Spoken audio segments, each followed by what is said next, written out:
In any field of study, defining your career path isn't always straightforward, more so in any creative industry, and so the Aspex Gallery have paired with Highbury College to make this path a little clearer for their students. So they've taken part in a professional development unit with us.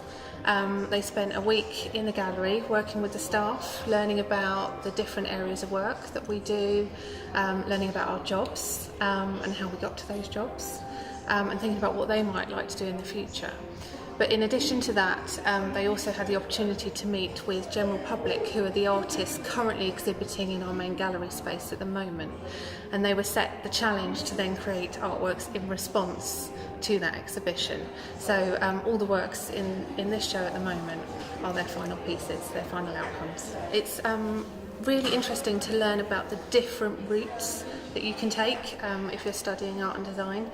I think there are the common ones, there's artist and curator, but there's also actually lots of different aspects and different routes that you can take from studying the arts, and to learn a bit about that and start to think about how they might take their own interests going forwards. And it also enables us to bring in young people that we probably wouldn't work with otherwise and may not have even visited Aspex before, so it's really great to make that connection. The project is also a great opportunity for the students to have their work go on display. So they had a talk from the artists about the themes of their exhibition, but they were very much left to investigate and explore on their own, so they could take that in whichever direction they wanted. And we didn't stipulate what materials they had to work in, or scale, or anything really. So they really had the opportunity to use their own imagination, whether it's the staff here or the audience. Everyone likes something different, and I think that's what's always really interesting about art exhibitions.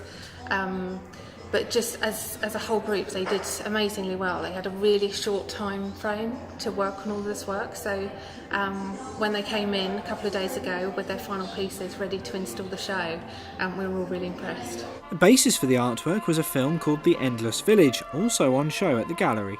Well, The Endless Village is a piece that is based off 50 years in the future after Brexit, and how England has kind of gone backwards.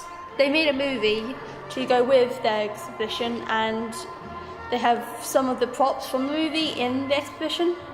I've created a pop art styled themed piece of work based off of The Endless Village, and how I thought that the main thing is about bananas being a black market object.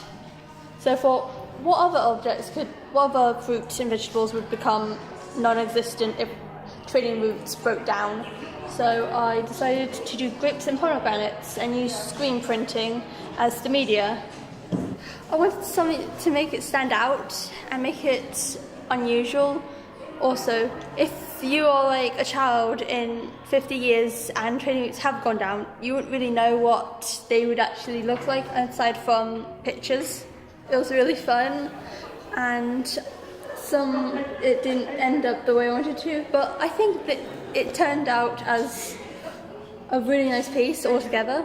So the exhibition's on for 2 months, and you come down any time that we're open, which is Wednesday to Sunday from 11 AM to 4 PM. Richard Stringer, That's TV.